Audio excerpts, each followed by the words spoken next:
Welcome back to the Imaginary Gallery, and this is more Narcissist Trash Talk. The topic for the evening is Cognitive Dissonance, which I have covered elsewhere, but figured it deserved revisitation. What is cognitive dissonance?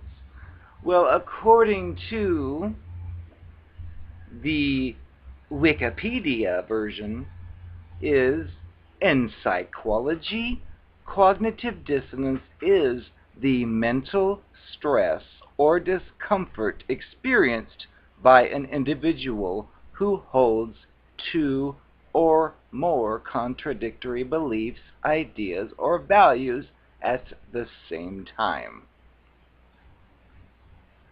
Performs an action that is contradictory to their beliefs, ideas, or values, or is confronted by new information that conflicts with existing beliefs, ideas, or values.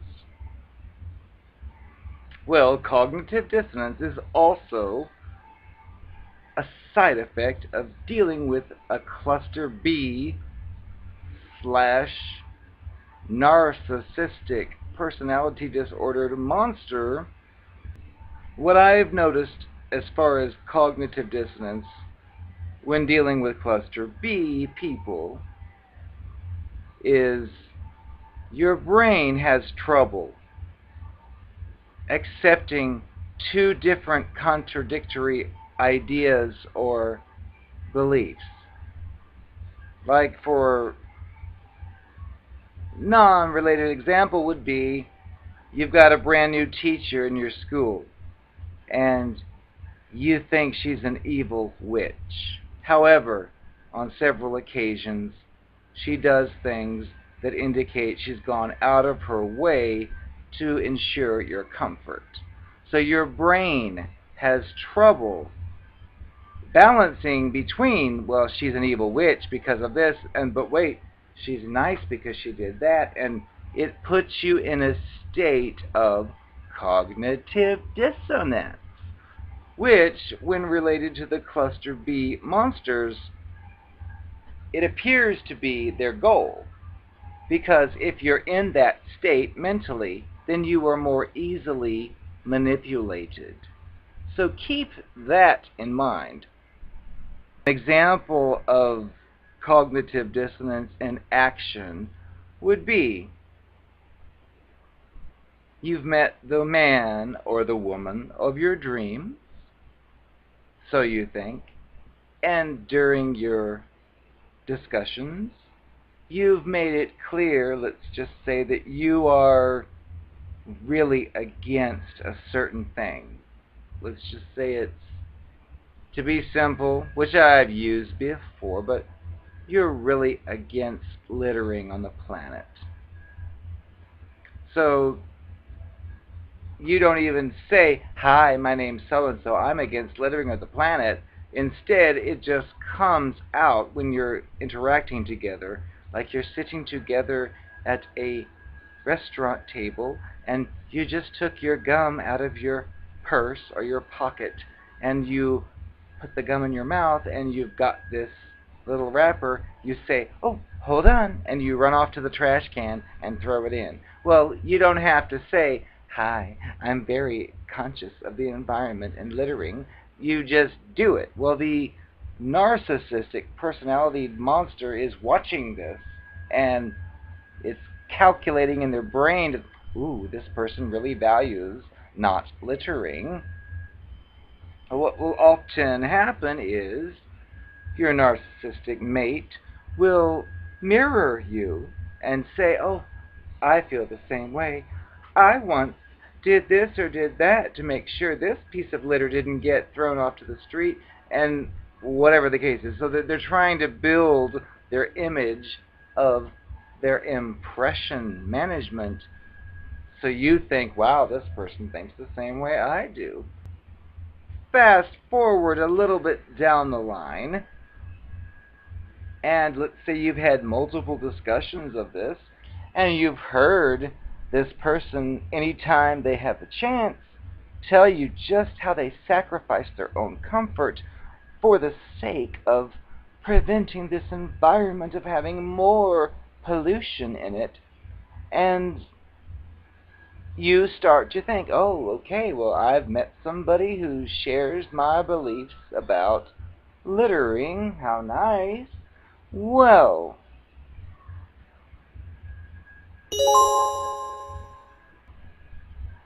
we can move on into a realistic example if you're involved with a cluster B narcissist slash covert narcissist when it comes to the cognitive dissonance, such as you start dating and your partner starts to say, you know what, I really like you a lot. I want it to be just the two of us.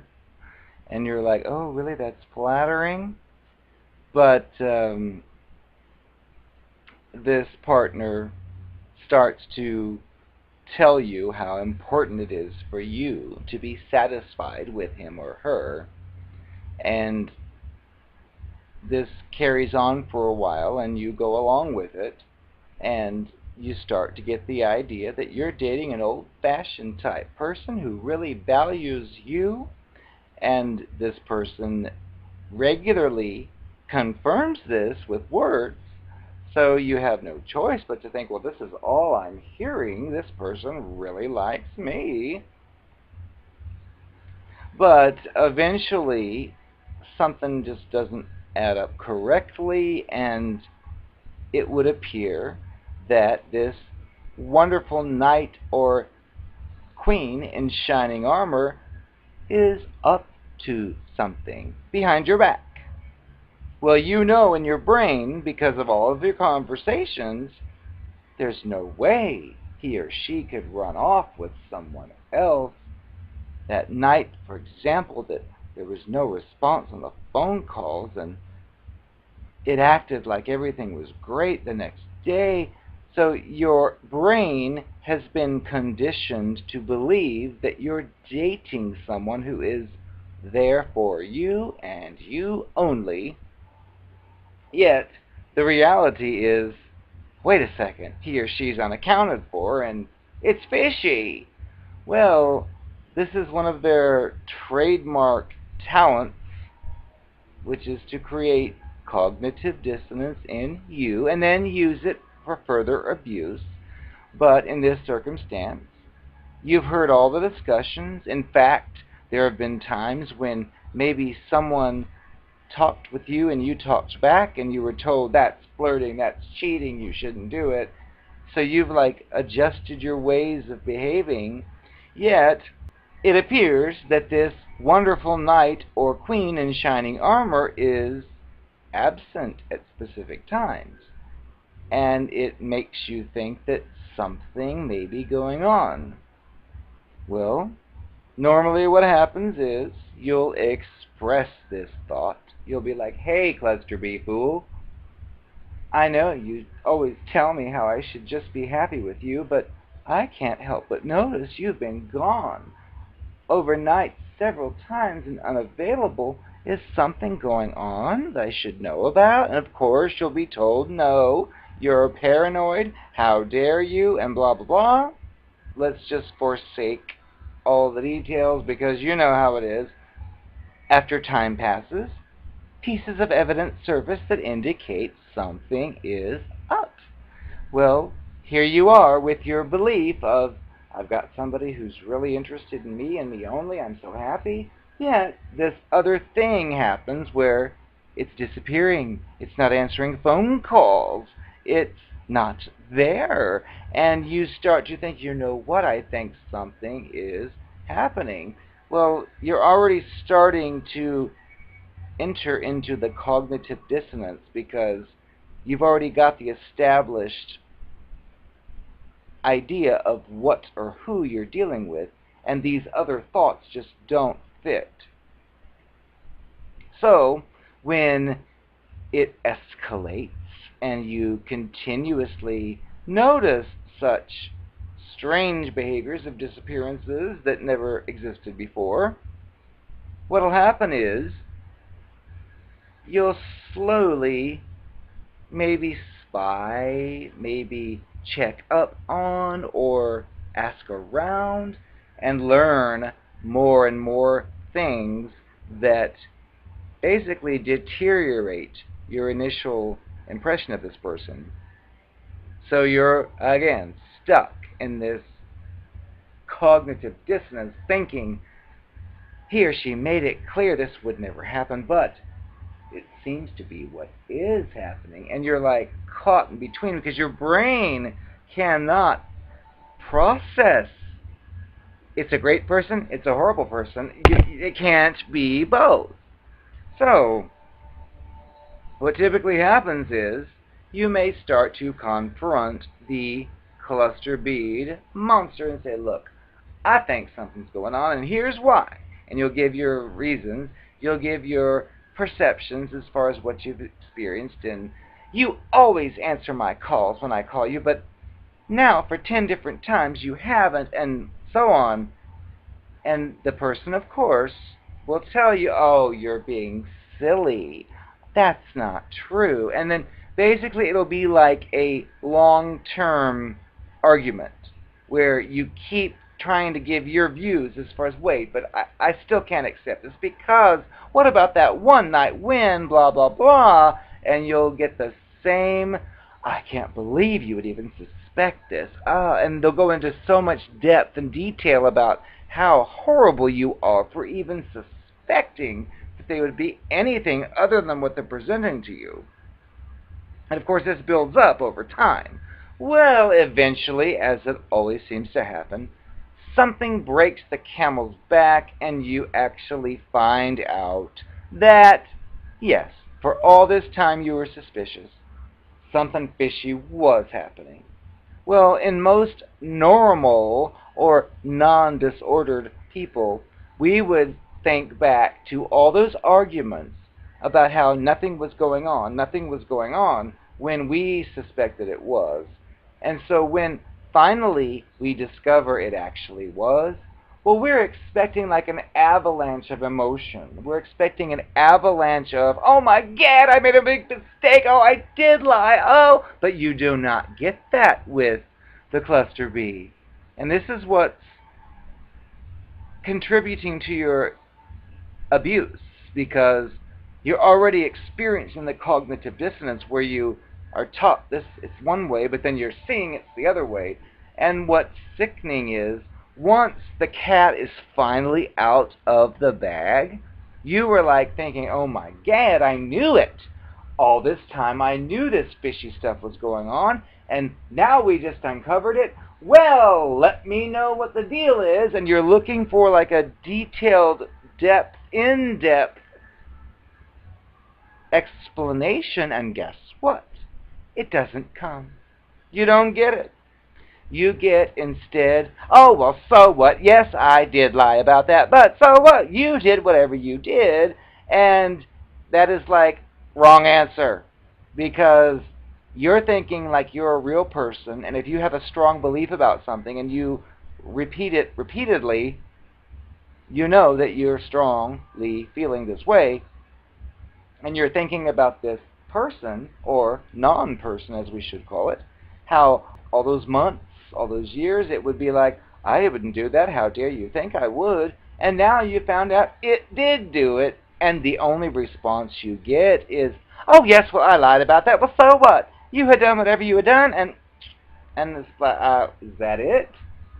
Because it doesn't feel right. That's more cognitive dissonance for you, because the initial stuff we already covered, plus now you're thinking you've met this person who feels so strongly in their beliefs to defend themselves repeatedly, and then they're caught lying, and then their only response is, oh, well, so what? Yes, I lied. Who cares? La, la, la. And it's, that is the sick world of the covert narcissist. and leaves you in quite a state of disharmony because you're trying to follow everything with your own intuition.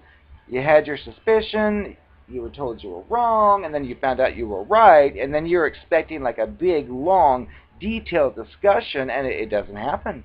It's, well, so what? I made that up. Well, who cares? And that is disgusting. So if you're experiencing this, your tip is to get out now and offer no explanations. It doesn't deserve it. After I dumped you, I don't know why that boy that you think is so hot told you that I told him that you cheated on me. I said no such thing. But maybe that's a clue he doesn't want you. I didn't say a word about you. I don't know how he figured out that we even broke up. I have no idea. Maybe someone else told him.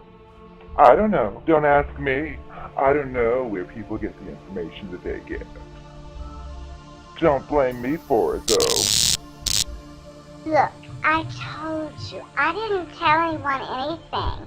I don't know how those people found out about the guy whose truck I found you in nude.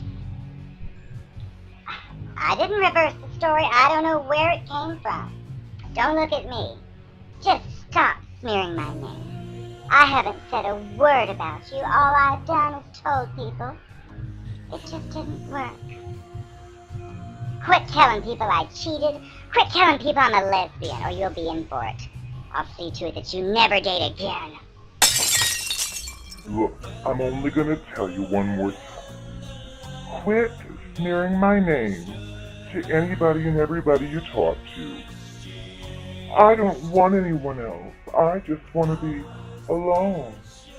Those few boys I've been talking to, they're just friends. So what?